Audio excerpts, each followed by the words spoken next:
اعوذ باللہ من الشیطان الرجیم بسم اللہ الرحمن الرحیم رب اشرح لی صدری ویسر لی امری واحلل عقدۃ من لسانی یفقہوا قولی۔ منتخب احادیث اکرام مسلم، مسلمانوں کے حقوق۔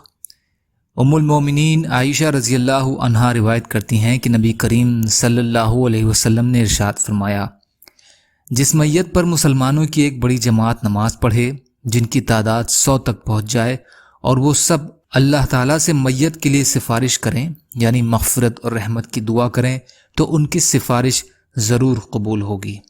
مسلم۔ حضرت عبداللہ رضی اللہ تعالی عنہ روایت کرتے ہیں کہ نبی اکرم صلی اللہ علیہ وسلم نے ارشاد فرمایا، جو شخص کسی مصیبت زدہ کو تسلی دیتا ہے تو اس کو مصیبت زدہ کی طرح ثواب ملتا ہے۔ ترمذی۔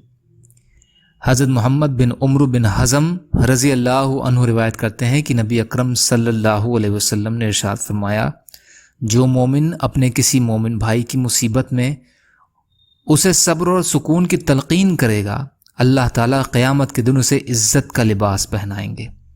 ابن ماجہ۔ یا اللہ ہم سب کو کہنے سننے سے زیادہ عمل کی توفیق عطا فرما۔ یا اللہ جو مظلوم ہیں ان کی مدد فرما، جو پریشان حال ہیں ان کی پریشانیوں کو دور کر دیجئے، جو بیمار ہیں انہیں صحت عطا فرمائیے۔ یا اللہ جو قرض میں ہیں ان کے قرضوں کو ادا کروا دیجئے۔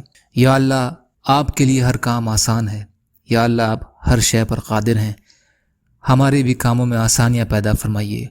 یا اللہ ہم سب کو دین کا کام کرنے والا بنائیے۔ یا اللہ ہماری کوششوں کو کامیاب کر دیجئے۔ یا اللہ اپنے حلال میں سے ہمیں دے دیجئے، اپنے حرام سے ہمیں بچا لیجئے، اپنے غیر سے بے نیاز کر دیجئے۔ آپ جو بھی فیصلہ ہمارے لیے کیجئے اس کا انجام بہتر فرما دیجئے۔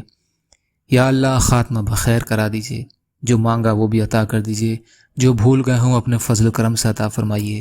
برحمتک یا ارحم الراحمین۔ لا الہ الا اللہ محمد رسول اللہ۔ السلام علیکم۔